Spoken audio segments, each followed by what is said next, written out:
to say enyi omo na wi ni ye no na ediebufo aba be hye eye ye nuanum NDC supporters no emu. I see. Ama empanifo so no omo wo NDC mi se so omo be ka jo say monto mo boase na ebia ye guso hwehwe figures ni mu na de besi finally ni ye de beto manimu no maka kire omo se mo wi ni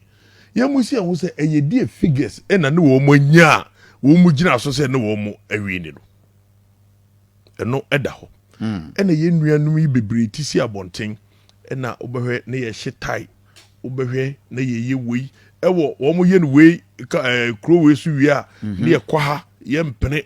emu sam kra de mi ankasa mi nua Alhaji Fuseni kra de okoka se yi president former president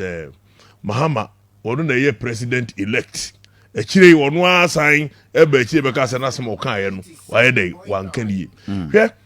se uye leader na abato eba abato de wumpo am se so tie de mi nua odike kana eye de ya some disrepute ni niema bebre bi be free electoral process no obi anu a wadi nkugu a ne boto no but se ba se wadi nkugu no onya bibi kitua bi si wo gina so a obegina no so na watimi de akanasem say difference abeto Nana Adodankwa Akufo-Addo ne former president Mahama and term no ye about 515,000. Yeah. And as they say NDC for a court to say ye nuaba Jane Mensa nasa ne gazeta wo and say the statement on the 9th no idea figures no entimi anya they are they up na they up no the following day wasaya ba be kabi foforo enti anunti ene dey court so be kai Supreme Court 2012 verdict na ba any time anu am kenkai unfortunately na minim si e be kan maybe ma the portion one of the Supreme Court judges na e kan say vote no dodo no a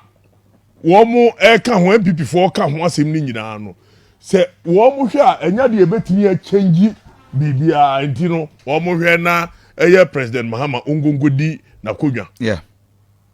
osa e ba de sa na Akufo-Addo ogitum MPP for ogitum ene ye bibia di minim se sa da oturu bi na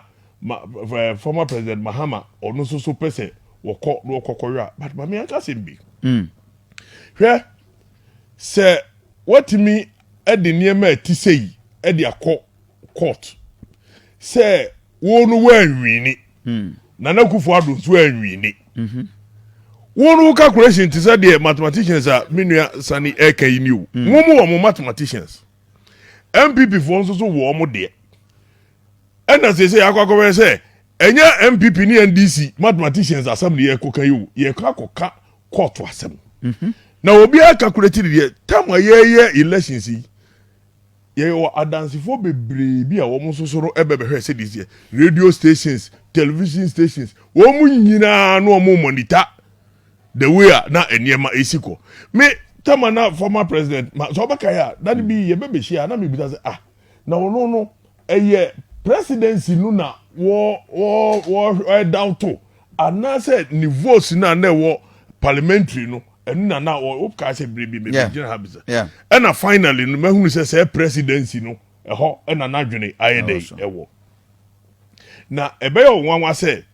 satam ya yegu so ane ye kasa nyina na wo ye president former president Mahama wo hunu sa ane ma we nyina ani so ewo aban mu ehunu say who decide say wo de sa ane ma we kokoto a so hunu say MPP for no so are ready wono why ready and at the same time electoral commission no so no onu so won figures but figures na e be to sa changes na e ba court no no ubusa question say and we sure say e wo material influence bi e wo dwumadi a ye die no mu ana e be affect say ye de ni nyina akra ma wo 515,000 no ubetimi a erodu ni nyina ama ye checking so a ubetimi ahwe say wo anya 50 plus 1 Nana Akufo-Addo zo anya 50 plus 1 ade no po umye dukura so obi ko anya 50 plus 1 kura say ebeboro 100 mebuana it is obi anya dia that say head ya ba ku benya kakra asene ba ko good etin say abade sa de na say wo no a wo no ko contest we no wo kama wo enkaka say wo na ye referee electoral commission no na ye referee and wo ka say no enipa so asi na ne de no dɔɔso ba wo calculation ni che say wo na wo no wo so wanya and obi so de wanya it means say wo hwe NDC de na wo hwe MPP de yes sir but enipa ba ko for no a wo no dem finfin no wono na ewo field no so and wo hwe all the two players and wo hu say saa de we ebekɔ ha anase nkɔ ha ye hwe de court no so ebeyedai ebeka bebreba ye kan nyina no edurbebu ha America say NDC for de no mo ye na ye court da ho abobu because ade ne na ye bua electoral commission no wo bua asem no awie na mo ante ase na mo de asem no ekɔ court ye behwe say ye behwe na ye nuanom a almost Supreme Court no almost de pepper yo because any depa bebrebe sua eniema de free some of these petitions are da bia no eba na ye de kɔ eba na ye de kɔ ye besua niema afrim but ye besre Ghana for so obi anka na koma ento ne yam eye dan ya asem no ba bia beda e de asomtwe beba no beba na ya ka che ye nuanom so mo obi ayam sihye no na Akufo Addo eye MPP for no de ye nimsi wo wini ade no wo wini ade no hands down eti no de NDC for eyo no de eye just say okay bibi na omo person omo buy time kakra ma wo omo supporters no be cool down na na say omo be say so doubt to bia wo ho a omo be yi enu nti ye de betimi aka ne say na wo mu delay kakra say de be ya ewi omo yes sir no omo delay for their supporters I see na o say yes so ye nya adwunu bi say hey the former president Mahama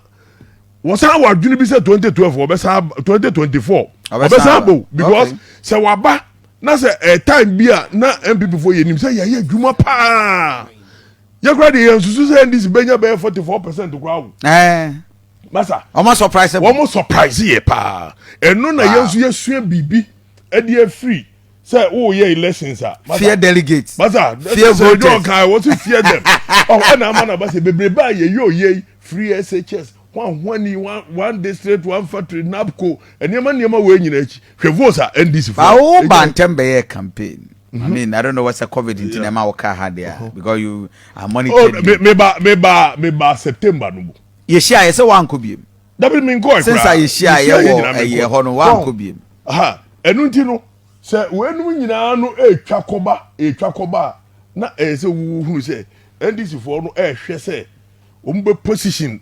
former president Mahama said the year 2024 no so decide say we unity pe oh na say wo hwa 2020 no mu oba ye no obenya vote pa o edimu me hwe ne sanfa no Nana Akufo Addo sama kaza ne campaign attention so no dey attention politics are yo no obi anu wa wo competition a wonu say wo kwa ko lose o okay obi anu say wo kwa ko win okay and this for no munim say set bia o mu be and wo so de no me hu say wo mo ye wo mo campaign no so under e wo form asante ready na kwesi no ne of alaji sani no me wo form and wo mo vote no so a e wa shanti no so a appreciate so but me no appreciation no nyina kokoba say votes in general na mu say increase ewo baby a ma ye ne de no crowd margin no the way ananka ye ne esi penalty no ye ne ye nya ne sa so etimi de mi say the other hand no more drop by 2% and I me just say ye nya ne sa okay na in electoral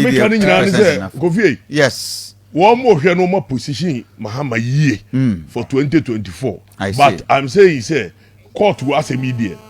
ye mu bi ehunu say you're dead on arrival. Oh, I see. Me Supreme Court. Me dey you're dead on arrival. Eti obi ahwe sabu okumasi obi akra kuma on the 7th January no. Your Excellency. 7th January no. Eyade a Supreme Court for no. Judges no. Omo be swear Nana Akufo Addo in on the 7th January. Now we so obe start your juma. Was 42 days and now court decided say this very but ye mu bie kra no a sabi ye nkonko dru law mu ba bia to share be match ending the near who attention etia copa de be 9th February mu nko na wie ye na die danka asem no ye yi da me ba me wie so kasa no manye na asem no ye dey awie na ye wie nso a set ye bia yes eniema entimi ensesa ya adwene mu o ye court for asema make no enye court asema na e o gidie me gidie na make so amezo so mo right say je me gidie no na make because me ya beto ba na me say this nya 30% me ma adwene no so enam de na ye nim say yayo eti eno so na ama ye nso so no MPP for no ye be set up pa de hu say niema bia ankoyie a ye fi say no na affect ye no yes you be set up on say bia na wo ka Kumasi development and sense me ni eniema bebre bia start e ba out na ye pokra na ye lucky say eniema na hyase entem ye betimi aye amends cause nyame ya aduma say ti bia ye waban mu nyame ya aduma de omukọ akoye mi say be call in favor of MPP no matter what they are building on it oh me see me ma dwene mu o odike how they say me ma dwene oh Dabi odike don't twist him me ma dwene mu no sana me hu no because what 515,000 votes no me nya sure say obi kwa kwotena baabi akoka say 515,000 votes no the difference between Nana Akufo-Addo and the former president Mahama no ye kwa ko yi sa votes we nim nyina ato agu na yaka say ade na apai enti ye nhwe ne ngongo ye rerun so it means say NDC for no omu so omo anya nti they are fighting for a rerun omo hwe say ye betimi assign akoto abade bio but I don't think say the figures we have the NPP for your quality here yes we are pink sheets NDC for one more pink sheets ye nyina ye kwa kosia court but ye ne pink sheets no any there ye nim say the amount for quality here there e kama na error no ana ye ka ho asem yeah unia ye human institution okay enipa wano asem